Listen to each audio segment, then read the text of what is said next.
Well, here with us is Ellie Orion, and she's here to talk about herself being a star seed. And yeah, why don't you tell us where you grew up? First of all, thank you for inviting me in your amazing, cool show. I've already seen some podcasts and I'm utterly enjoying it. I am Ellie Orion. I basically was born and raised in Croatia in Central Europe. And my journey is also connected to me leaving my hometown, but I'm gonna tell you all the details about it. I am a spiritual mentor, and the main focus of my work is connecting with energy fields. So I do some energy scans for my clients. I also connect and communicate with galactic beings for the purpose of healing on a soul and physical level. I am investigating and researching about galactic soul fragmentation through my astral travels, and I'm tapping into Akashic records. So the thing about my childhood, it was not traumatic. Like some starseeds have very traumatic experiences. For me, it was very calm, and I feel like I had that time, to prepare me for what is to come. So I was basically raised without religion, very open minded parents, and my father was basically into spirituality and different healing modalities. And he was always basically pushing spiritual books that I read them. And I pretty early started to meditate. So even though he's an engineer and in my life, I went back down that route. So I have a degree in architecture, so I have a pretty strong analytical mind, and I'm not someone who is, I have to convince myself and I have to get proof for stuff that I am seeing and understanding, which is, I feel, what makes my work so different from others, because I am not trying to push some sort of stories or something that I can't, puzzle together.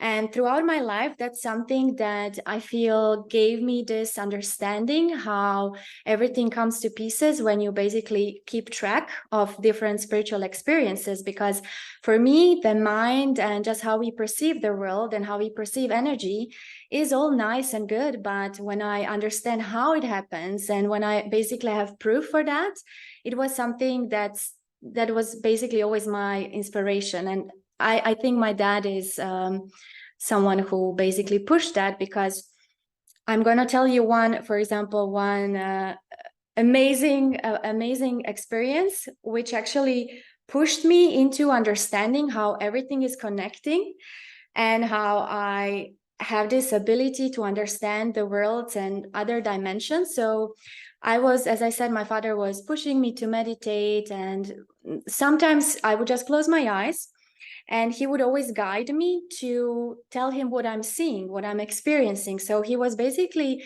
teaching me how to process the inner worlds. And when I was 19, like I just got, I was 19 or 20, something like that. I basically, for the first time, saw this being that had no hair, had no teeth. So in my meditation, and for the first time ever, I was actually, connecting with a consciousness. And it was so clear to me because I connected with energy guides and other different meditations, but I felt that this was something different. So I understood, and I was telling my father back then, he's giving me some information, but at the same time, telepathically, I just know that he wants to imprint on me that I cannot understand him because my mind is not ready. So throughout my work, I discovered so often that you can only obtain as much information as your analytical mind allows you. So it sometimes, goes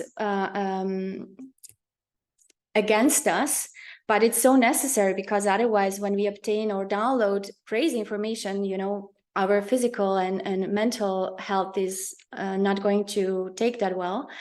So my father said, just observe the being. And that was for me the first galactic contact, not even knowing that I'm experiencing that. So because I understood we can't connect and we can't talk, he showed me some pictures.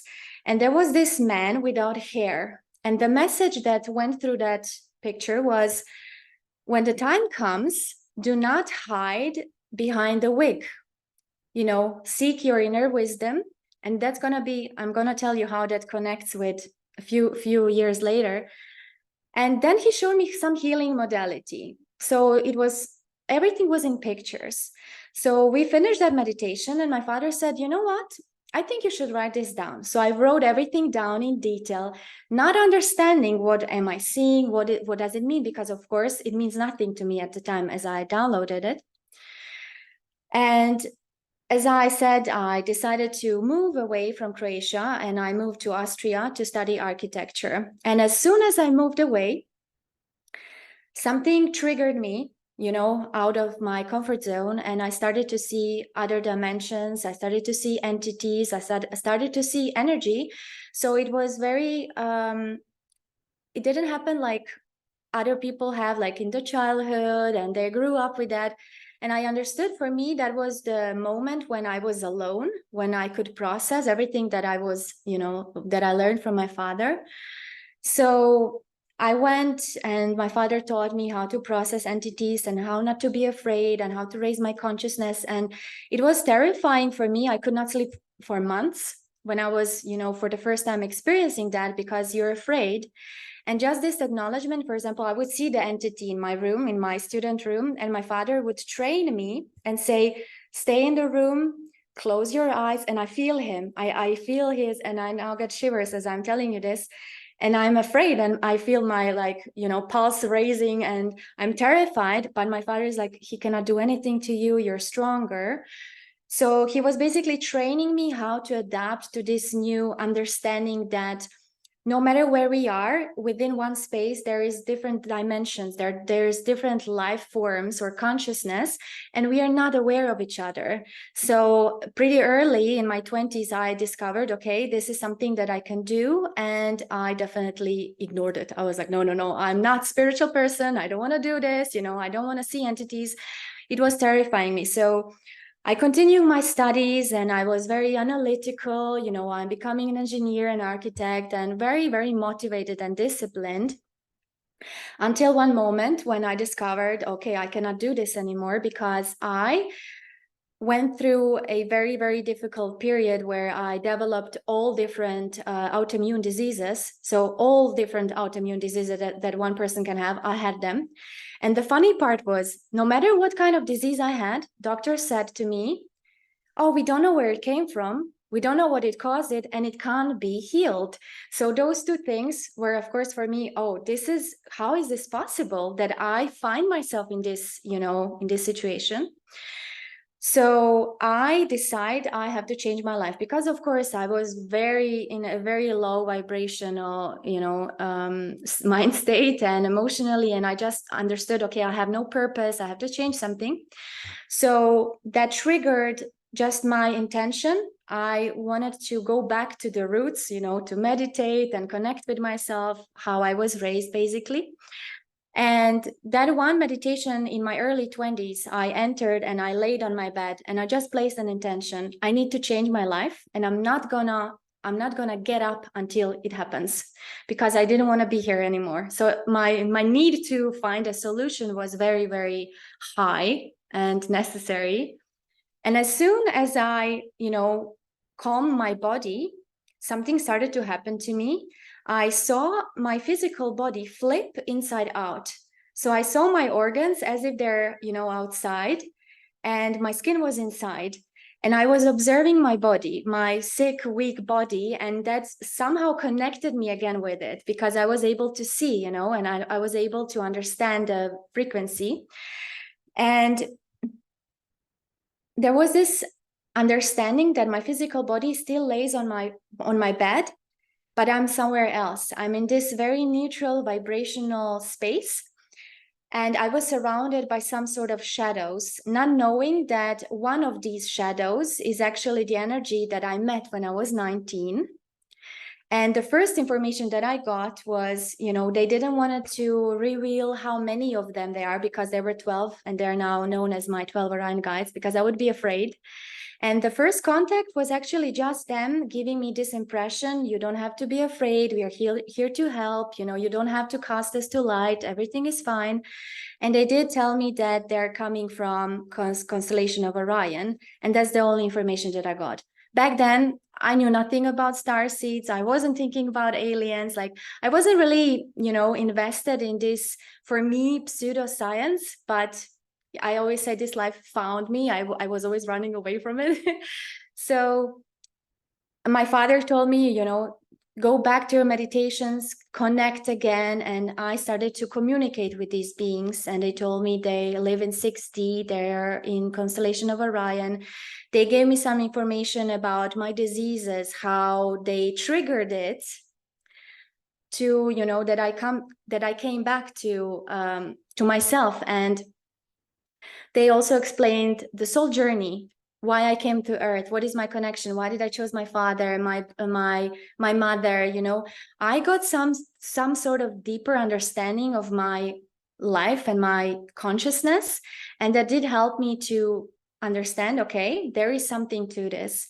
So for some reason, after those kind of experiences started to happen, I thought, wait a second, I wrote something down when I was 19. And I remembered that meditation that I did with my father. I go back to my notes and I discover that everything came to pieces. It was like a puzzle, because as I was reading that, and what the being told me, what my guide back then told me, when the time comes, do not hide behind a wig, find your inner wisdom. At the moment of reading that, my hair was full of circle bald patches because my autoimmune condition was so strongly triggered in my body. So I was losing my hair, and I was exactly in that vibrational state where I was thinking, I have to hide myself, I cannot be authentic anymore. And for me, it made sense, where I thought they literally warned me or told me years ahead what's going to happen to me, as if everything was like laid in front of me. But at the moment, as I received those informations, of course, you never understand the information or the meaning of information that we acquire in meditations or inner work. And that somehow truly amazed me. And I understood I have to heal my physical body. And I had very, very strong need to do that. And I said to myself, if I manage to heal my body, I'm going to commit my life. I'm going to, at one point, I'm going to do this, because there's so many other people who are also suffering. And I would never say it's going to happen, or that it would happen through galactic contact, but it did. And I'm happy that it did. Also, my, colleagues from architecture and design, it was so hard for me to, go out with that information. But as time went by, I tried to stay in the system and work as an architect, work as interior designer. And then I just understood that there is something more to my life. I need to live my mission in a way. So my parents still live in Croatia, and I live still in Austria. So one time I visited my parents, and my father told me, I built a plywood pyramid, so a wooden plywood pyramid, and if I want to meditate with him. So it was a huge pyramid, and it's so funny because every time when pyramids are around me, I have amazing co-creation with galactic beings. And I'm going to tell you amazing story that I'm sure you have never heard before, because it's about pyramids in Bosnia and Herzegovina. It's like such a cool place. So we are sitting and we're, meditating, and nobody knows about my connection at that time. It was like my mid-20s, so 10 years ago. And my father just says, just invite your guides. And when we were alone, because I only shared it with my father, he would always ask and say, what do they think about this? Like, he would motivate me to stay in contact with them. So the moment happened that actually changed my life. I was, sitting in front of my father, and I just placed an intention, I'm, inviting my galactic guides and these aliens that I somehow communicate with. So I saw that they appeared near my father on the left and on the right and above him.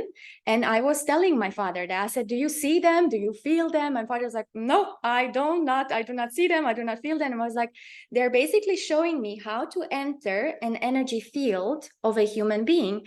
And as I was entering my father's energy field, I was describing to him specific situations that happened to him, like some sort of injuries that I had no clue about. And he was confirming that. So the first contact, or I call it my initiation within that wooden pyramid, they told me that healing has knows no time and no space. And we also obtained so much information about one of his friends that is about to get sick. Like, it's not even like her vibrational disbalance is not even created, but they told us you can heal even before it appears in physical reality. So for me, the need to heal my body was very, very present in my communication with galactic beings. So that is how I basically understood, okay, they initiated me to feel the energy body. And then I would get glimpses of people, and then I started to open up even more, and I would see some vibrational disbalances, some cancers. Like, it was like all over the place, trying to train. So I started to train on myself. I know that some spiritual mentors say, oh, I can obtain information for you, but I cannot obtain information for me. For me, it wasn't like that, because I had only myself to train on. So I obtained lots of information and how my body works and how do I heal. Like, I was very, very motivated to discover that. And then the healing for me, how it happened, like, I just understood. They showed me how galactic races communicate, and they shown me different systems. So I started to travel astrally with my guides, and I discovered when I would go in different systems, and it's weird, I didn't only see the aliens, I didn't only connect with them, I also connected with a part of me. So I was there. And for my mind, for my analytical mind to acknowledge that I'm here, but I'm also in Orion in 6th dimension. I'm also in Sirius in 6th dimension, and they're in abundance. They're healthy, they're mature, they're wise, they're beautiful, they're free. So I thought, wait a minute, what if I connect myself to fragments of myself? So for me, galactic contact was more them showing me to, connect to the consciousness of my own soul fragments in other galactic systems. And my healing, I can really say, happened instantly. When I understood, okay, I'm now connecting with one of my fragments in Orion. That's why, like, my soul journeys, I have very, very significant incarnations there, which is also the reason why I go by Ellie Orion on social media. I feel the most myself, like this fragment is very, very potent in my soul journey.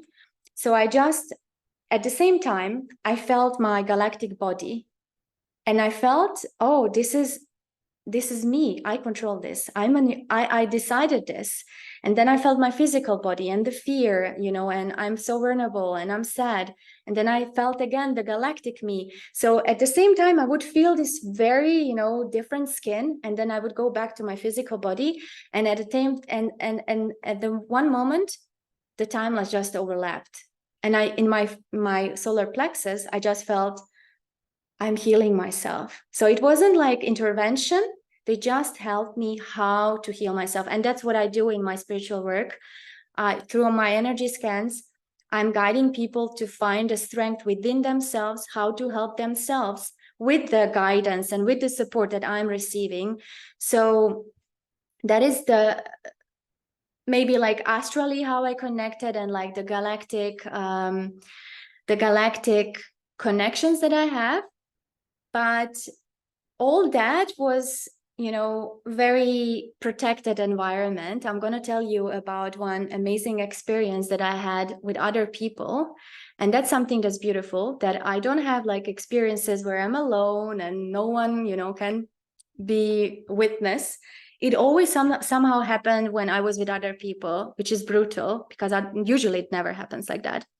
So I was contacting and communicating with a girl in Vienna, in Austria, where I live now.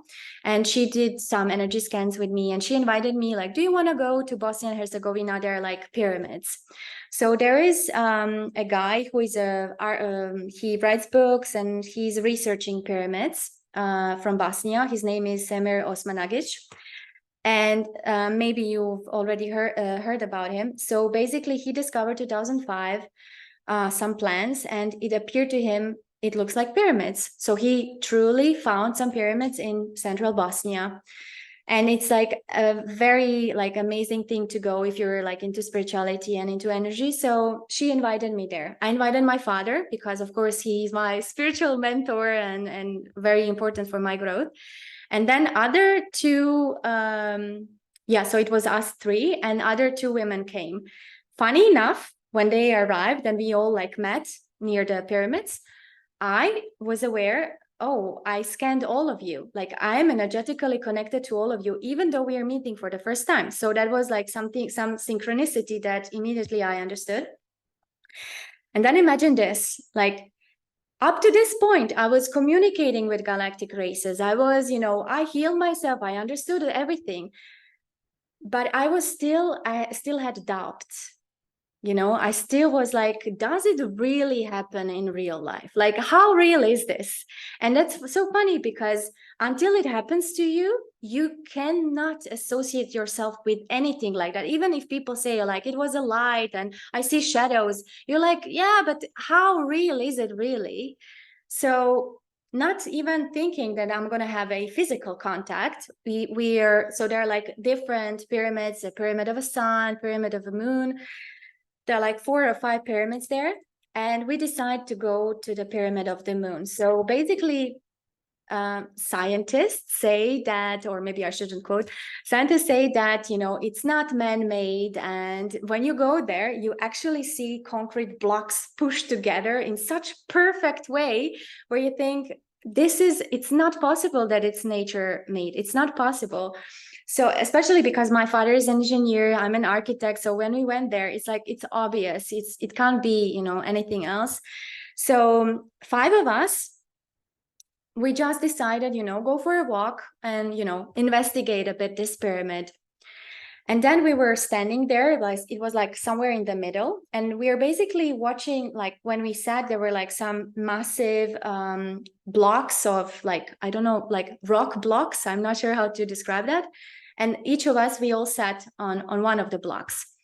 And basically in front of us, there was nothing. It was like mountain and very open space. So back then, I was healing the masculine and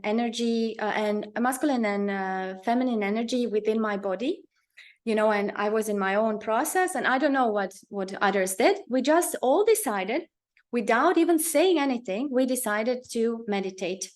So I sat down, I started to connect with my heart, and I was like, somehow intuitively, I opened my heart. And I decided to, feel the love and feel this connection. And then I decided to, give it to the world. So I gave the emotion that I was feeling, and I was, placing an intention. This is masculine energy. Masculine energy gives and shares and provides the love. And then there was this massive blue flash in my third eye. And it was so bright that I thought, oh my God, something exploded like in my eyes. It was like such deep turquoise blue. And I start to hear noises, like someone is talking. So I telepathically connected with a starship, which was in front of us in this like open space. And I could hear them talk about us. And it was such intense experience. I could see how they're standing. I could see their uniforms. Like I basically was, I tapped into as if I had some sort of radio. So I opened my eyes and I'm thinking, they're not going to believe me. There is no way that 4 people believe what I'm seeing, what I'm hearing. So I opened my eyes and there is this etheric massive ship. And I say to my father, who was, near me, I said, you're not going to believe this. And he says, look up. there are also up some ships. We were like surrounded, and they were like so etheric, and you can feel them, you can sense them. It wasn't like physical, but it was more like etheric experience that you just see it in a very, I can't even describe in how I could see them. So I started to communicate and translate the telepathic messages that I received from Pleiadians, and we decided, so they decided they're going to come down and meet us basically. And as that was happening, I just thought, this is not possible. Like, how? They're so high vibration. How is that possible? And I got understanding. It's not about opening the heart. So it's not about love. It's not about high vibration.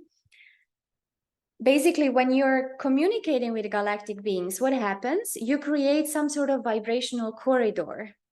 So it's not about emotion. It's about mental clarity. So when your mental or when your analytical mind is open for everyone or open to be receptive, then this corridor happens in real life.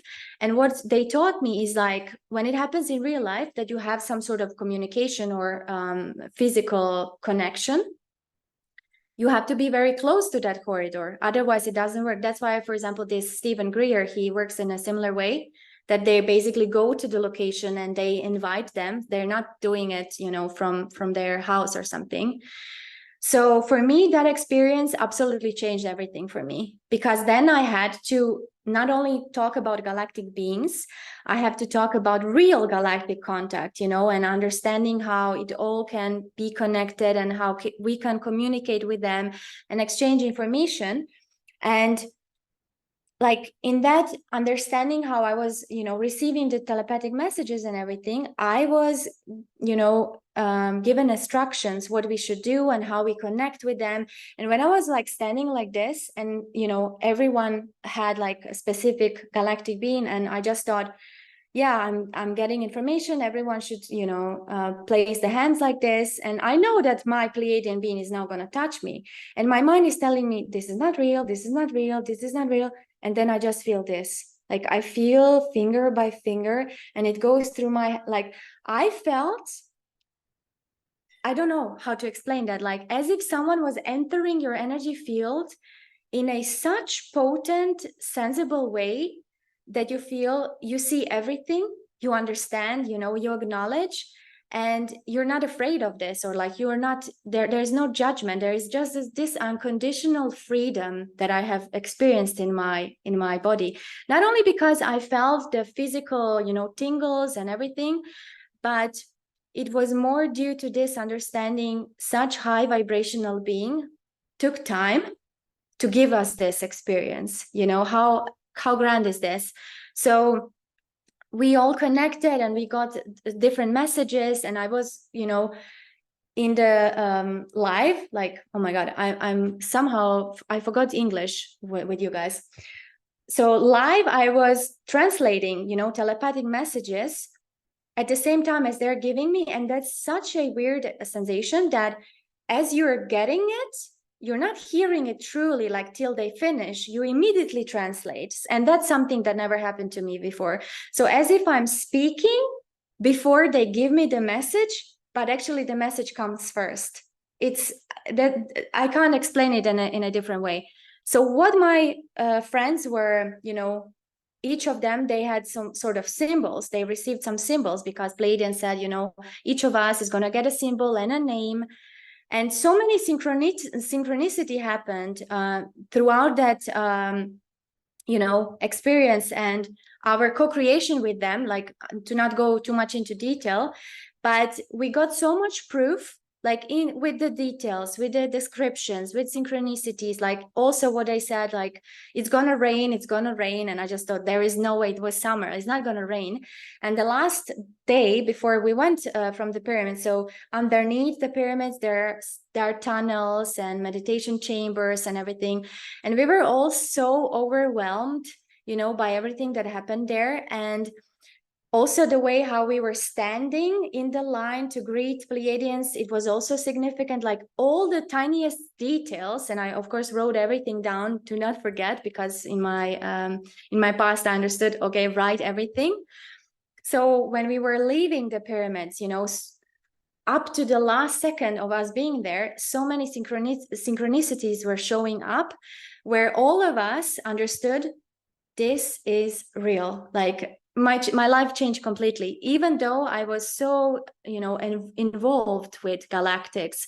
But to have some sort of experience like that in real life with other people who also see it, who also experience it, it was like very life-changing and very I always say, like, I know I'm probably not going to experience it like that again, but I do hope that other people do, because it's amazing. Wow. Yeah. Holy cow. You got quite the story, girl. Yeah, I was about to interrupt you a few times, but you're such a good storyteller, and it was so interesting. Yeah, I mean, it's funny to keep going. For, But no, for that's some awesome. reason, I usually I don't have problem, or I don't have issues speaking English, but with you guys, I hear myself and I'm like, oh my God, why can you not express yourself better? So props, stop. Yeah, no problem. Do you still live in Austria? No.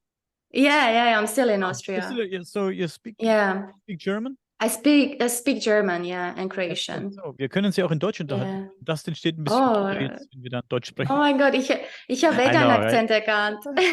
Ja. That's awesome. Ich komme aus Deutschland. Ich bin in Bayern hier. Wirklich? Ah, cool. Wir können das ein bisschen dumm darstellen lassen jetzt und können uns auf Deutsch unterhalten, aber. Ja, machen wir weiter so. No, let's switch to English. So, you guys are lucky. I heard his accent and I'm like, where does he come from? Because of course you can understand when you're a non-native speaker, when someone is non-native speaker, but I could never tell you're German. You adapted well, because German English is not well and yours is way better. Oh, thank you. Yeah. Das ist gut. Ich bin gut, ich kann mich gut tarnen und das ist manchmal ganz gut, wenn ich. Yeah. Let's stick to English. So let's stick a little bit with the pyramids. It was very interesting. What else do we know about the pyramids? Do you have more information about the pyramids? Yes. So I was never, researching about pyramids, but after that experience, I understood, oh, there is something, pyramids and galactic beings, it goes together.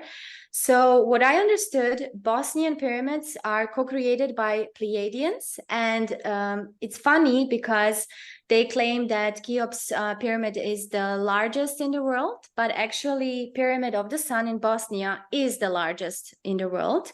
So history is a bit off, and for me that was like, okay, so there is so much information. Also, when you go down the tunnels, you see some sort of like engraved blocks, also older than Vikings. So everything is like, a bit intertwined.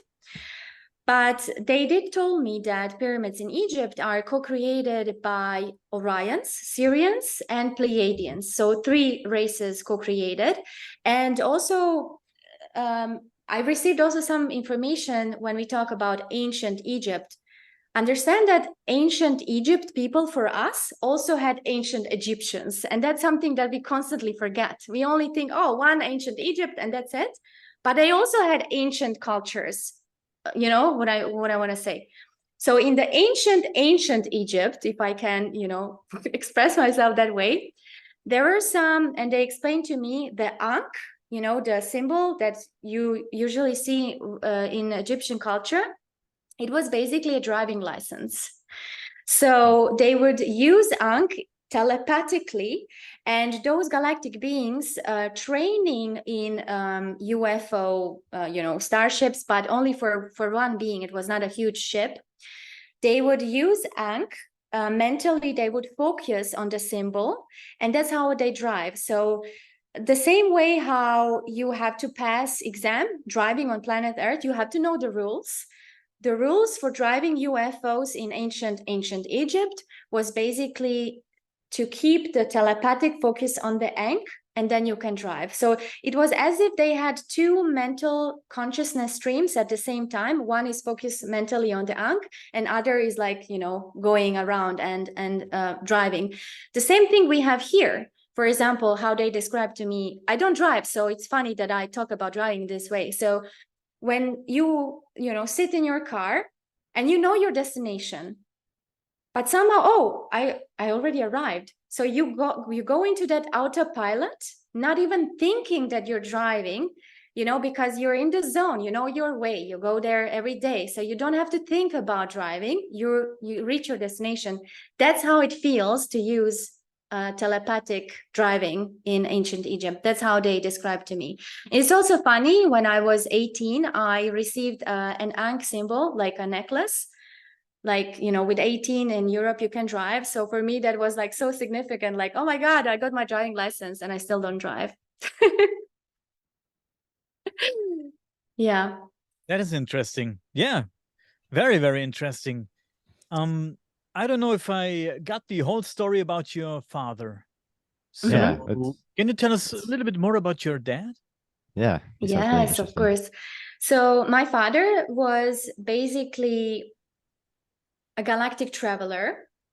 And funny part, how I chose my father. You would think that, you know, there is a deeper soul connection, but actually there wasn't. So when I was in my Orion incarnation, my galactic guides, they told me that I have never met my father. You know, in the system in Orion where I was living, we were living underground because, of course, in preparation for galactic wars, the reptilians and other races were, you know, scanning the ground. So we were underground, and we had galactic schools, we had doctors, and also my team of 12 Orions. Each of them has a specific role, because now when I work with people, I can, you know, contact the doctor and the Akashic librarian and the ascended one, and I can connect different streams of consciousness depending on what I know. So my understanding, and of course connection with my father and me, it you know, got more deep after I gave him all this information, because then I don't even like see my father in him. I see my colleague, I see my friend, you know. It's a very deeper understanding after you receive the information. So basically my father is, as I said, an engineer and hypnotherapist, and he does like hypnosis and regression in this incarnation. And the funny part is, when I was choosing my family, so that's what they downloaded to me, I needed someone who was brave. Why? Because I knew when I'm coming down to earth, I know I'm going to forget everything. I know I'm not going to remember I had this experience and I was living underground, and, you know, they were teaching me how to connect. And basically they gave me this promise: no matter where you go, of course, amnesia is going to happen. It happens to all of us, but you will always be able to travel astrally back. So the way to come back is always open. And that was good enough for me, because it's funny, I was not a volunteer, but it was good enough for me to know, okay, I have this mission, I have to talk. Because why?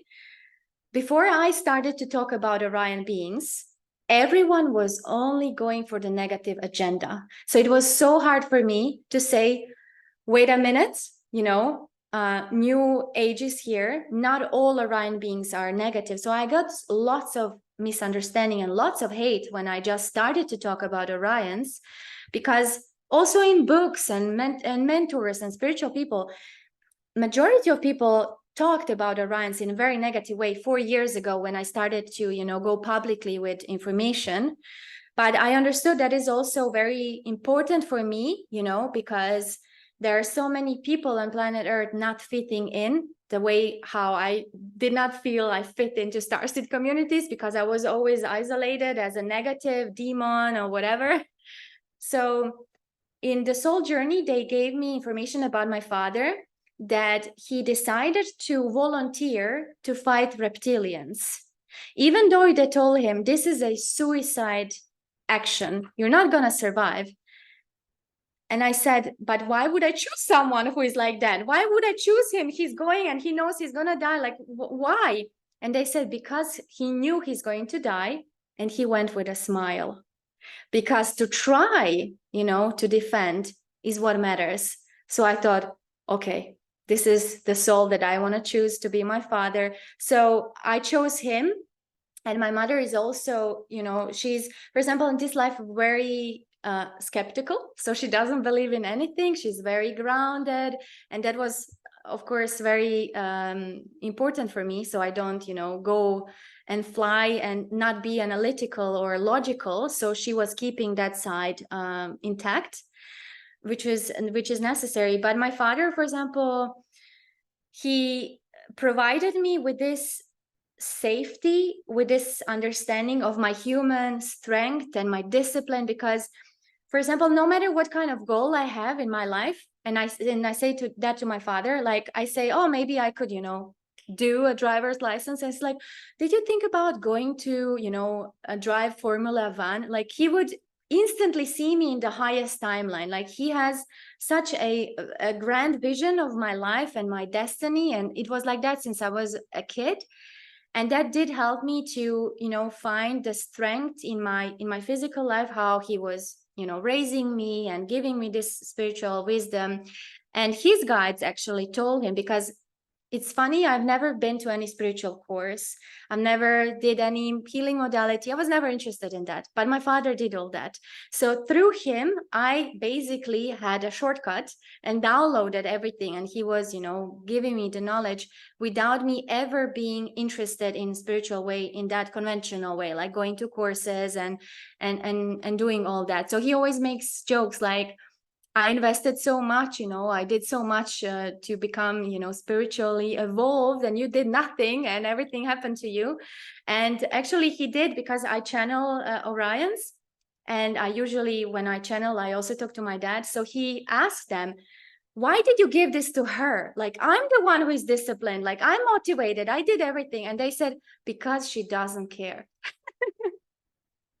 And that's how it is in life. Nice.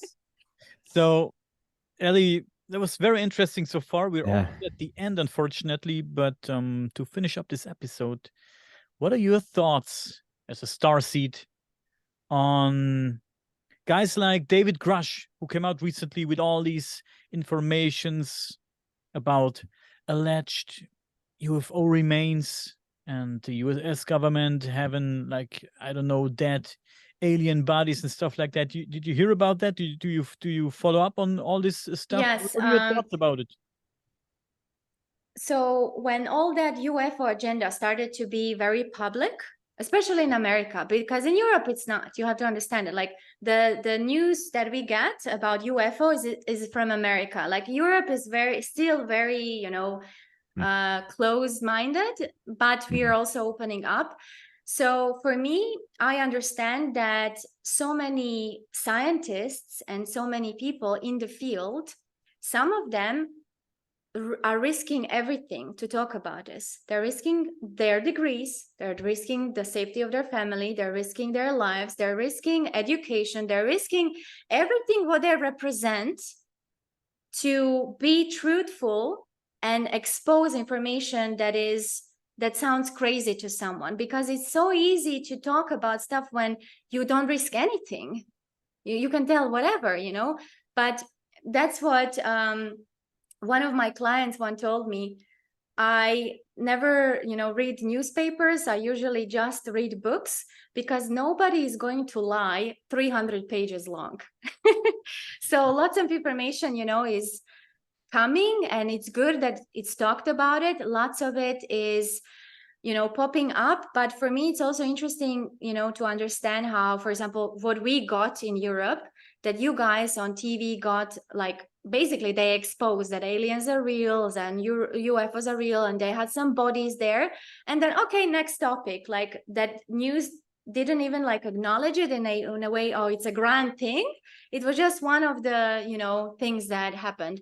But I feel when I connected to my guides, they told me that there is going to be also agenda where they try to twist it, where they try to manipulate us again in a way that we are fearing these extraterrestrials, like the safety is going to be an issue. But more and more people are basically risking everything, to give information to people, and we have to be thankful for them. Also, lots of people in my life, they think I'm crazy, and that is my reward, my guides told me. Wow. Yeah. Well, that's great. Again, you're a great storyteller. You explain yourself really well. And Oh, thank you. amazing. And I think maybe we definitely have to have you back. Maybe with your dad. Man, you guys can definitely My talk dad, about. unfortunately, doesn't speak English. Oh, he Otherwise, I would doesn't. definitely Oh, bring. maybe No, maybe you can no. have him on. Well, Daniel has a German channel. Maybe you can have a little Yeah, German. yeah. Go on his German channel there. Well, that's so cool though. Yeah.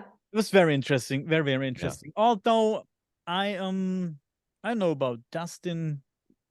I think Dustin I a little bit alike.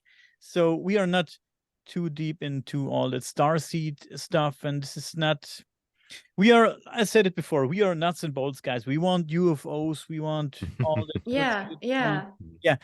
We are UFO guys. But it's always interesting talking Yeah. to Starseeds like you. Mhm. I really enjoy your story and your journey, and I I don't know, to be honest, what to think about it. But like I said, it's very interesting for me, and I could listen to you guys for hours talking about Yeah. that stuff. Yeah. And like Dustin said, we would like to have you back on if you want to Yeah, in the of future. course, of course. It Maybe was a pleasure. it was a pleasure for us also. Maybe Yeah. we can connect you with some other of these star seeds that was guests on our show before, Mhm. and Mm-hmm. have a nice chat. Yeah, that'd be Yes, great. of course. Sounds Um, cool. yeah, sounds good. And yeah, what else? Is there any homepage, Facebook page, or I don't know, YouTube. Instagram page that you want to promote? Yeah, you can place like Instagram, and I have a Facebook page and YouTube, and my website is still in process. Okay, then we would will put all the links to your pages under this video. Okay, Okay, let's cool, do this. cool. Then thanks again, and please stay with us for 2 more minutes, okay? Yeah, thank you.